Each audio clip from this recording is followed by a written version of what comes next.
Yanga imekuwaje kwanza? Kwanza ndugu yangu, hebu kwanza tumpata shida mchezo gani yake? Si sare. Sasa hiyo shida si mitihani mkubwa. Hiyo mitihani. Lete habari kwanza. Lete habari. Idi inaenda vizuri. Idi nashukuru Mwenyezi Mungu, alhamdulillah. Unaona bana, Idi imepita salama. Wengine wapo kwenye 6, sisi wengine hatupo kwenye 6. Tunaamka salama, tumekuja huku mji wa kujidai Posta, kutafuta mahera, kutafuta mambo mengine tena kwenye pilika kuchi kuna kucha. Mzee wa Kilinge, sare kwenu watu Idi wamekula kama kwa maumivu kidogo, kusipofurahia zaidi kutokana na ushindi ambao mmeupata kwa pointi moja. Hii kwenu nyinyi wana Yanga imekaaje kwanza? Huwezi kusema imekaa vizuri kwa sababu utakuwa nafiki. Unajua kuna kitu kingine fika wakati unaongea ukweli. Huwezi kusema imekaa vizuri na filiali. Unajua timu yote kubwa inapoenda kugombea ubingwa, inapoenda kutetea ubingwa, inapopoteza mechi 3 mfululizo ni mtihani shehe. Hata kama msimu uliopita kuna watu wanasema tuliwahi kupoteza mechi ya kwanza na Azam, tukapoteza mechi ya pili, tukaja tukafungwa na Ibenge mechi 3. Unajua usiishi maisha ukalili Unajua Tanzania tunaishi maisha ukalili, na maana wakati mwingine tunanungunika sana, wanasema serikali haitutendei haki. Sijui unaelewa vizuri. Kwa sababu maisha kukalili. Kwa sababu unapata pesa, unatumia zote leo, unasema kesho ndo utapata. Yaani unajifanya una uhakika kwa una kibarua, hujaajiriwa, hauna kazi yote maalum. Umeelewa? Sasa ndio sisi tunaishi maisha sasa ya kukalili. Kwa kuwa msimu uliopita tuliharibu, tukakaa sawa, tukabeba ubingwa, tukabadili makocha. Tunakuja nayo slogan ile ya msimu ule, tunakuja nayo msimu huu. Sio hivyo. Kwangu mimi iko tofauti kubwa sana. Iko tofauti.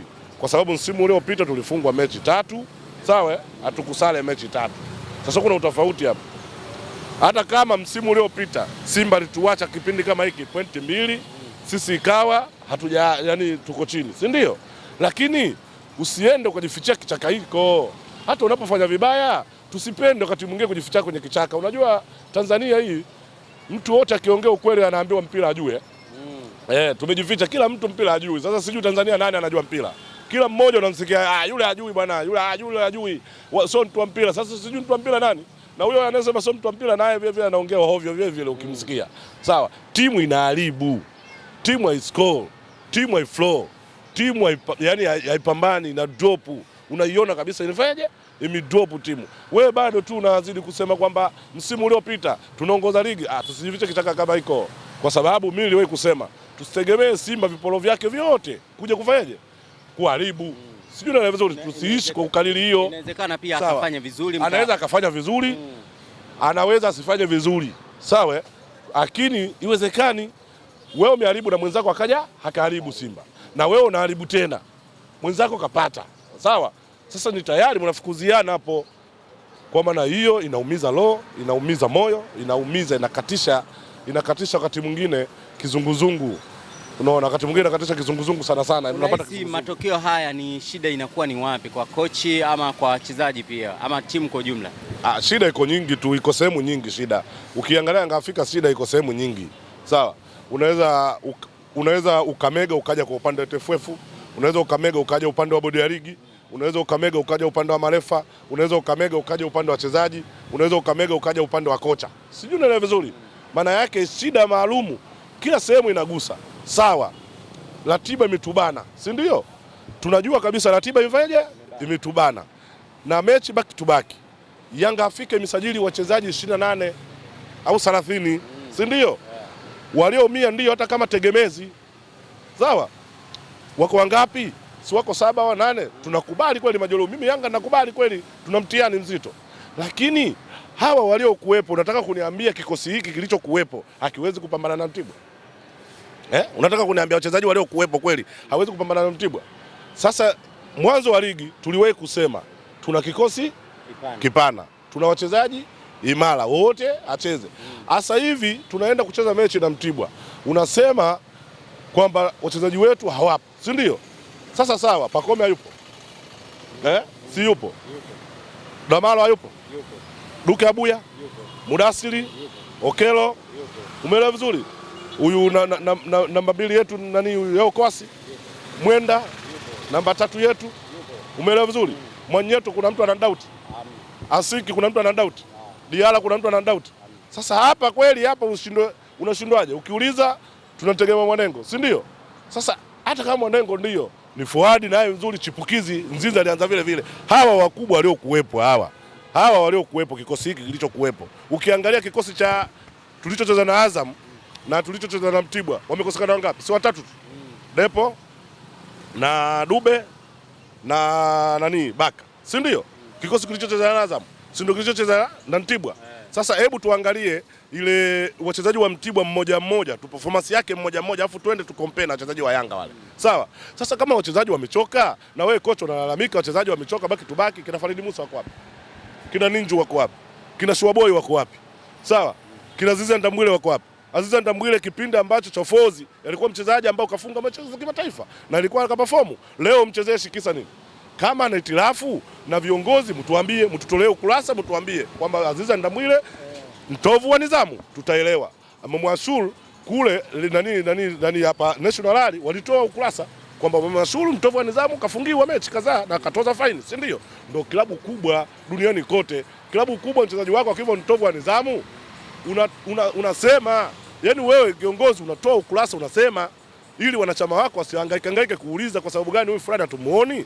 Sasa hata kama hivyo naye Farid Musa kama mtovu wa nidhamu unatoa sawa kwenye peji, watu wanaelewa, kwenye hapo ya Yanga unatoa, ili mashabiki tusiwe ngawanyiko, tunajiuliza majeruhi au kwa sababu gani. Kumbe ukiuliza za chini hajaelewana na viongozi. Sasa hii ni tatizo tunalitengeneza sisi wenyewe, na kocha vile vile habadili kikosi, hajui kwamba mechi tuko tubaki. Sawa, kama mechi ziko baki tubaki, unafanya rotation. Unajua kocha mzuri anayevuka kwenye nyakati ngumu, kocha mzuri anayevuka kwenye nyakati ngumu, kujua kwamba Gonzalez sasa hivi anapitia nyakati ngumu. Hawezi kubadilisha kikosi, hawezi kubadilisha mfumo, ila anapitia nyakati ngumu. Yaani nisikilize, nyakati ngumu tunapita, ndio tumekubali. Nataka nikwambie shehe, nataka nikurudishe nyuma misimu iliyopita, sawa, kipindi cha Nabi, si ndio? Kitu kama hiko kipindi cha Nabi, na hisi kipindi cha Nabi tumecheza hapa na klabu Afrikane, si ndio? Tukaenda wapi? Tunisia. Tumeenda kule tumecheza. Nani alijua kwamba Aziz Ki anakaa benchi? Kamweka benchi. Wameanzishwa na nani? Wameanzishwa Moroko, kina Shuaboy, wana nani wakaanzishwa pale. Sawa? Tumeshinda kule goli moja. Tumerudi huku. Tulivyorudi tunaenda kucheza mechi na Kagera. Yaani kurudi kule tumeunganisha, yani hatujakaa hotelini. Tumefika airport, tumekaa Masatu airport masaa mawili siku matatu, tumeruka na ndege safari, tumeenda kucheza mechi na Kagera. Mvua imenyesha. Umeelewa? Matope. Ukiangalia wachezaji wamechafuka afu wamechoka. Unajua mchezaji anatoka kwenye baridi anaingia kwenye nini? Kwenye joto, anabadili hali ya hewa. Alafu ndani ya masaa kadhaa anacheza nini? Anacheza mechi. Tukacheza mechi na Kagera. Mzinze akafunga goli ile mechi. Sawa? Tulilalamika hivyo. Akaja wakapata penalty wale. Kagera, Diala akacheza. Tukatoka pale tukaenda kucheza mechi tena nyingine mfululizo. Lakini kocha Nabe alichokuwa anakifanya, kila mmoja acheze kwa nyakati yake, kwa sababu anajua mechi ziko back to back. Tunabadili. Mkane kaa huku, wewe nani Kibwana anakaa huku, Joseph Malisa anasubiri, unakuta Farid Musa anakaa namba 3, namba 2 Mkane, wengine wanasubiri. Ndio alikuwa anafanya rotation hivyo kwa ajili ya kujua nini? Kuna mechi baki to baki. Sasa una wachezaji 30, una wachezaji 35. Umeelewa vizuri? Sasa kama hawa hawana kazi, hawa hawawezi kucheza na Mtibwa, si ndio? Hawawezi kucheza na Mtibwa. Haya wanakaa Yanga pale wanafanya nini? Waondoke. Wanafanya nini? Mnataka kutuaminisha hilo wanafanya nini? Umeelewa vizuri? Mmesajili vipi? Leo hivi tunamuimba yule anakosa magoli, mchezaji wetu. Bwana, yuyu nani Mzinze? Mzinze ilikuwa anaanza mbele ya Musonda, si ndio? Mtoto mdogo tu ilikuwa anabadilishana na Musonda. Musonda katoka Zambia, mchezaji ambao mfungaji bora ambao kaja hapa, anabadilishana, anatoka yeye, anaingia Musonda. Mayele yeye. Umeelewa vizuri? Kwa maana hiyo ni nini? Hawa kina Ninju umewachukua kutoka Zanzibar mpaka leo wachezesha hata dakika 20 shehe. Mpaka leo yeye unataka kuniambia Ninju hawezi kucheza na Mtibwa. Casemiro yeye hawezi kucheza na Mtibwa. Wewe uliko kumuona kwa ulimuona kwenye timu vile vile. Anacheza na wewe ukacheza naye ukamwona huyu nzuri anatuzuia. Ukamleta hapa. Sasa unataka huyu akacheze mechi gani shehe? Yaani unataka huyu akacheze mechi gani? Yaani haya, umesajili kina Hussein Kuuma wale. Wakacheze mechi gani? Umesajili mwenyewe Buba. Wewe kocha mwenyewe ndio umesema nataka Buba. Watu wamekuletea. Unamuingiza shehe bado dakika moja Buba. Mechi kama ile akafanya nini? Sasa wakati mwingine kocha mimi nashangaa. Yaani tunalalamika wakati mwingine, yaani unashindwa hata kuelewa. Ila watu wa Yanga au watu wa Tanzania wamekuwa pumbavu wengi sana. kwa sababu ukiongea ukweli wanaweza kukwambia wewe sio Simba, sio Yanga, wewe ni rafiki tu. Umeelewa vizuri? Lakini tuna wachezaji 30 na kitu. Tunakubali, tumepitia mapito magumu, nyakati ngumu, hiyo ndio survive. Sasa kama mchezaji anashindwa lesson kuuma kucheza na Mtibwa, unataka kacheze wapi? Umemsajili kwa ajili ya nini? Wewe umemsajili kwa ajili ya nini? Umeelewa? Yuko pale kwa ajili ya nini? Yaani unataka asicheze ile mechi, akacheze mechi gani? Kwa maana tunapita nyakati ngumu, tunajua nyakati tunazopita nini? Ni ngumu. Kwa maana tunakuja. Haya, mmefika ndani ya 18. Kupeana mipira mpeani shehe. Ndio bodi ya ligi watuzingua, tunakubali. Tunazinguliwa, tunaweka mechi back to back. Refari anatunyima haki, tunakubali. Yaani alifichiki, si ndio? Lakini pale wewe nafasi zile wewe na nyavu watu wawili, bodi ya ligi kaja kuzuia. Usifunge shehe. Nakuuliza sema, bodi ya ligi imekuja kuzuia? Haiwezekani bwana. Au nani sasa aliozuia? Au refari kwamba azuie? Au nani kazuia? Sasa hii ya Diarra ndio ni faulo. Tunalalamikia, ni haki ya msingi, ni kweli, ni haki ya msingi kabisa. Mimi kwamba ile ni haki. Ni haki, lakini tunalalamikia ile kwa sababu ni goli liliokuja kufuta maamuzi ya pointi 3. Hivi wewe Mtibwa kashachezea gongo 3 pale, ile pale nani angelalamikia? Wewe nakuuliza mwana Yanga sasa hivi unasikiliza hii video. Ungelalamika, ungekumbuka? Kuna goli ambayo Diarra alifungwa hapa na Mbezi pale KMC pale. Tuliwafunga 6 wale ile timu. Umeelewa vizuri, unaikumbuka? Ulivyoanzisha mpira kapiga ndefu, lakini fanya lile goli ambayo ingekuwa la kusawazisha wale mabwana ikawa 1-1. Asingetukana Diarra matusi. Lazima angetukana. Sasa hii lazima itufundishe kitu. Tusikae kujificha kichaka sehemu moja tu. Lazima tuangalie timu yetu ambayo sehemu gani tunakosea. Sehemu ipi tunakosea. Ni kweli. Mimi nataka nikwambie kitu kimoja. Bodi ya ligi wachawi, lakini wachawi wako Yanga wapo. Sasa wachawi wa Yanga wanahusiana nini kaka? Wewe nakwambia kaka, nisikilize, nakuuliza wewe swali hapa. Gamondi alichokatimuliwa msimu ule unakijua? Sijajua. Mpaka leo unakijua? Sijui. Au kijui? Alitimuliwa kwa nini? Alikuwa mbovu? Ndio maana kuna nini sasa? Wewe hii nchi. Wewe si mwanangu, wewe si mwanangu mzee wa madini. Sio kaja defender hapa. Kwamba jamaa yani kwamba alizinguliwa kwa nini? Mimi nakwambia vipi? Timu msimu uliopita kama sio kuondoa lile chaka, kuondoa Gamondi na vile vitendo vilivyo vinafanyika vinajulikana na sisi hapa sio wengine. Yaani mimi ndio nilianza kupiga kelele. Nasema kabisa Ziziki huyu, Pakome sio Pakome huyu, kina Mzize sio kina Mzize hawa, timu ina flow, yani timu ina drop hii. Wakaja wakasema wachambuzi walichambua ile wakasema Yanga inafunga goli 1-1 sasa hivi, si ndio? Wakaja machawa wakasema kwamba unataka tufunge Yanga goli ngapi? Kufunga goli 1 ni hatari zaidi, inaelekea kufungwa. Umeelewa? Mimi kuna mtu nilimwambia kabisa kwenye media, nilimwambia mechi ya Azam tunaenda kuchezea. Kuna mpango ukakati upo, tukaenda tukafungwa pale. Baka hajamwacha Saduna anapita hivi afu akapita akafu akankamata. Kadi nyekundu. Tukalalamika nani? Alagija. Tukamwambia Alagija afai, si ndio? Atuangalie kosa hapa limetokea wapi. Si ndio? Haya, tunakuja sasa. Tukaambiwa tendeni tunaenda kufunga na Tabora. Nikamwambia mechi tunaenda kukandamizwa na Tabora. Mimi maneno yangu yapo yanaumba. Nikamwambia mechi na Tabora tunaenda kufungwa. Hatujafungwa pale goli 3 za ajabu. Na moja pia ya maneno ambayo tulifanya interview ni ile ya Faisal. Ukaniambia kwamba atakuwa mwiba na hiyo ngoma inaenda kutoa sare. Yaani ndugu yangu, kila kitu ambacho ninachokiongea mimi kipo sahihi. Nilikuambia Faisal nyota yake iko nini? Iko kali. Idinado nyota yake iko nini? Iko kali siku ya mechi ambayo ya Azamu na Yanga. Kabla bado hujachezwa nilikwambia bado siku 4 mbele. Na ukaniambia ngoma inaenda kutoa tasa hii. Nikikwambia wanaenda kutoa sare, lakini Faisal ana magoli 2 nguni kwake. Haya tunaenda kupambania, tunaenda kufuta. Idinado ana goli 1. Sijakwambia hivyo? Nikakwambia mzee wake Faisal wa kambu kashuka pale kutoka Zanzibar. Simba piu kashuka na mizigo. Sijakwambia? Ulisema. Nikakwambia Faisal atang'aa siku hiyo na Idinado. Haya niambie nyota mchezo alikuwa nani? Faisal. Maneno yangu pia hayaumbi. Mimi kuna vitu ninavijua na vifuatilia.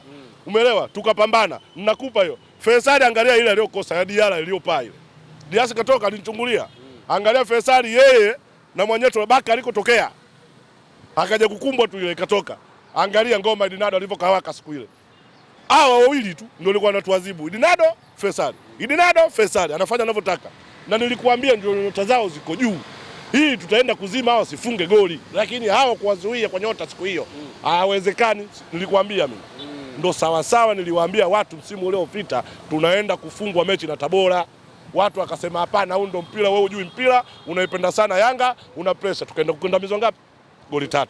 Sasa msimu huu ndo yale. Wapo watu wanang'ang'ania pale, wako Yanga wanafanya vitu vya hovyo, wapo wanahujumu timu.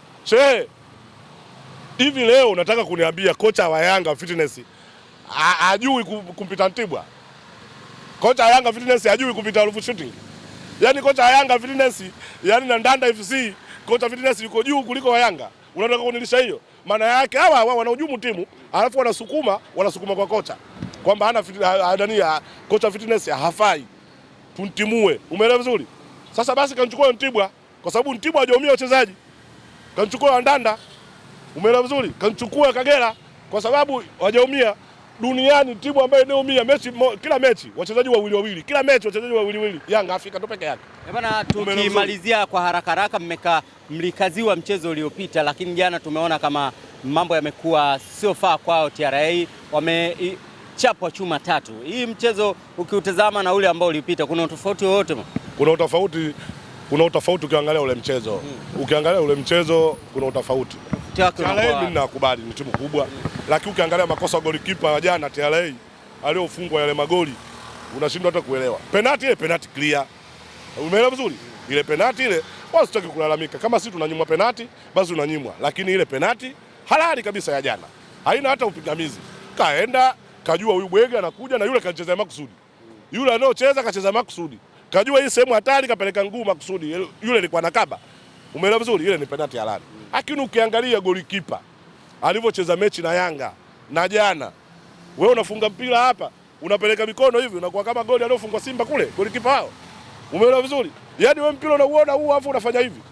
Unauacha unaenda ndani. Sasa hapo ukizungumzia sana ndio yale mikakati iliyosema. Unajua kuna vitu vingi hii ligi yetu.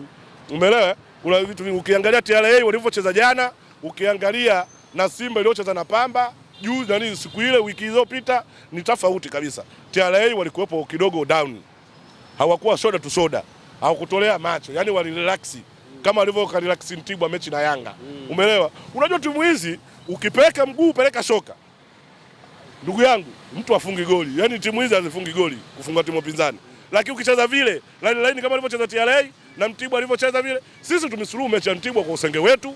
Unaona jana wale wamefungwa, tusitafuta hata lawama yoyote kwamba amebebwa na refa, mfanyeje. Huu ni usenge wetu tuliofanya huku nyuma. Unaona bana, ni ujinga wetu tuliofanya huku nyuma. Tuache wale jana wameshinda, wamepata matokeo, wacha wajipongeze.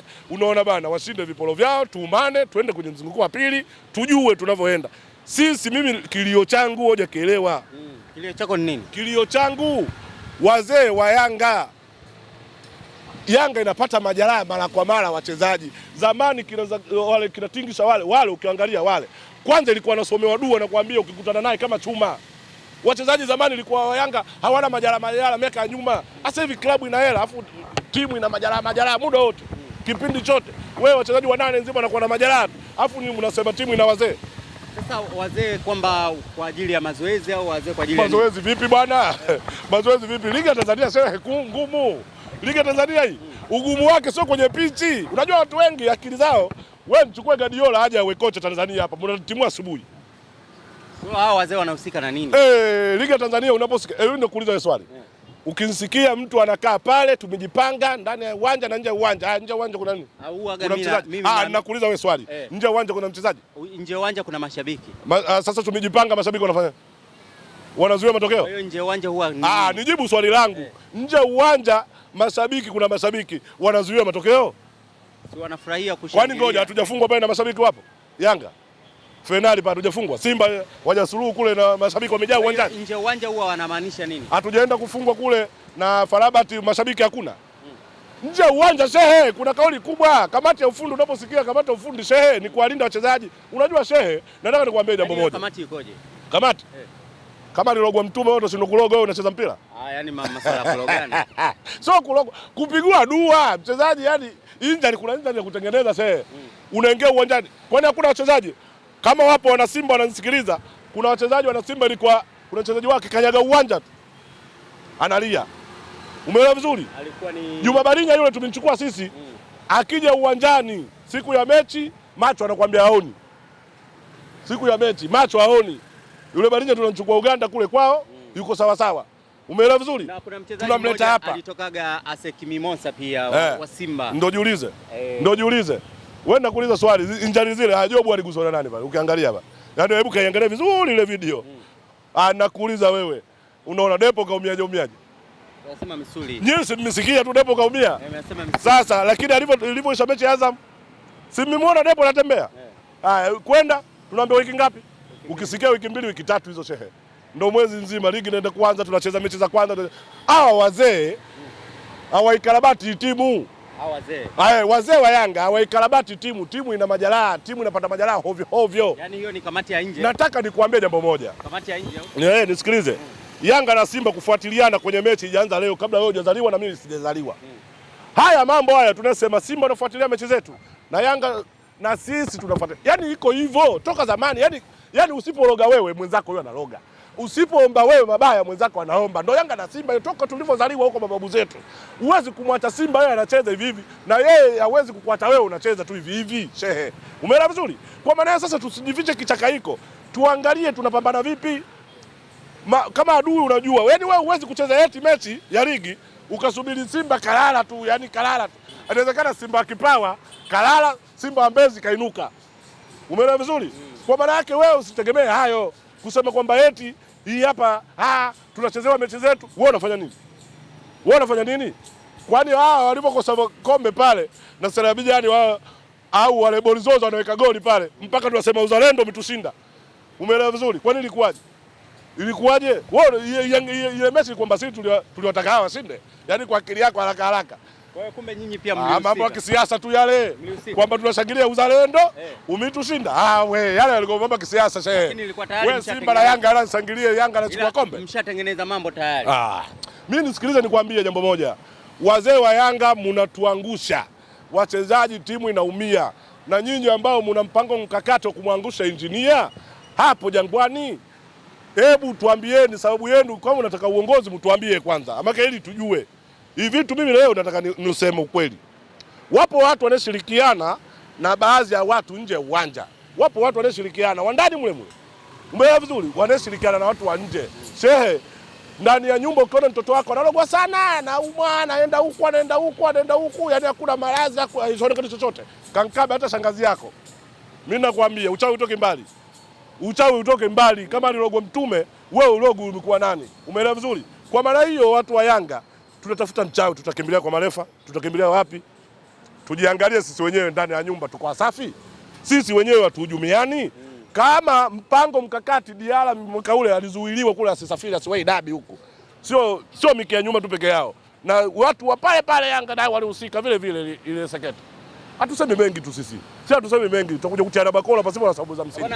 Alafu mnatupeleka ovyo. Comment yako ya mwisho bwana. Comment yangu wa mwisho tunaambia wana Yanga waache uchawa. Umeelewa? Palipo ukweli tuseme. Watu wa Yanga wengi ni machawa. Yaani palipo na makosa wao hataki kuongea. Ukiongea sana wao wanasema unazalilisha timu. Hakuna kudhalilisha. Sisi Yanga mimi hapa. Toka nilivyozaliwa mpaka leo sijawahi kupewa kitu cha Yanga cha nini? Cha bure. Sio ndio vizuri? Na naiongelea Yanga na mpambania Yanga. Izidi pungui shehe. Mimi nikikwambia gharama ninazotumia mimi kwenye mechi moja naweza kutumia hata 300 yangu nikatoa. Umeelewa vizuri? Sichukui jezi bure. Sasa kwa maana hiyo mimi nataka nikwambie palipo ukweli mimi naongea. Palipo vitu vya hovyo mimi nitaongea kwa sababu hawa viongozi watapita, muda wao watamaliza, matajiri watapita. Alikuwepo tajiri kina Gulamari huko. Alikuwepo tajiri gani sijui huko. Akaja Manji, watu Manji hapa hatujamfuata hapo sento hapo kuosha gari yake. Leo yupo. Sasa kwa maana hiyo Yanga nitakungine yote. Shabiki na mwanachama ndo anayekufa na hizi timu. Tajiri anaumia ndiyo fedha. Mimi nataka nikuambie kitu kimoja. Maumivu unaoumia wewe, kuna watu wanasema wewe unaumia kuliko fulani anayetoa hela. Ni ujinga kwa sababu hela hiyo hela nilitengeneza mimi ndo ninaipeleka pale. Unaelewa vizuri? Hela nilitengeneza, yani mimi hapa ndo ninatoa hela kuipeleka pale, alafu mtu ndo anapata zile hela ndo anatoa hela tena. Sijui unaelewa vizuri. Hivi shehe, hivi nani duniani anaweza akatoa bilioni 10 nzima bure? Nani kwenye timu? Timu gani anaweza kutoa bilioni 10 mtu peke yake bure? Nani? Haiwezekani. Tunaongopeana tu shehe. Yaani tunaongopeana. Yaani uwezo wa kutoa bilioni 6 ila tunalishana na matongopoli. Fulani anapenda sana katoa hela, fulani katoa hela bure, fulani wewe. Acha wewe. Acha kabisa wewe. Janja. Hakuna mtu anayetoa hela bure bila kupata kitu. Wewe bilioni 10 ukatoa bure, sehemu upate kitu. Dunia hii. Hii dunia hii. Mbona mupeleke watoto wa timu hizo bilioni 10? Mbona mupeleke bilioni 6 kwa watoto wa timu peke yao? Mnapeleka milioni 7, milioni 10. Hiyo bilioni 10 inafanya nini? Shehe, hivi vilabu hivi viache, kuna mengi. Kuna mengi. Unaona sisi marofa, sisi ndo tunakandamiza. Sisi hapa ndo tunayetoa kila kitu, jasho letu linatoka kwa ajili ya Yanga. Kuna watu wamekaa tu pale matumbo gaba, wanakula hela. Wakipewa hela, pambaneni hapa hela wanaenda kununua viwanja tu Temeke huko. Umeelewa vizuri, wanaenda kununua majumba tu Temeke huko. Wanaenda Songolo kununua viwanja tu. Alafu hela wanachikitia tu. Unaona, naambia hii kama cha ufundi milioni 2, wao wanaenda kumpa mtaalamu milioni 200,000. Unaona, ingia ambayo tukumia Tigo Pesa. Madeni anakutana tu. Atafanya kazi huyo? Atafanya kazi? Hawezi kufanya kazi. Sasa hela unazo wewe. Ukaambia hii jambo fulani, nyinyi tutampa swali, tunaongea ukweli sisi. Alafu tutakuja kusalambatika. Twendeni, ligi hii imesimama siku 10 hizi. Tutengeneze timu ile. Shukrani sana ndugu yangu, ndo hayo. Uchawa acheni. Shukrani sana. Asante.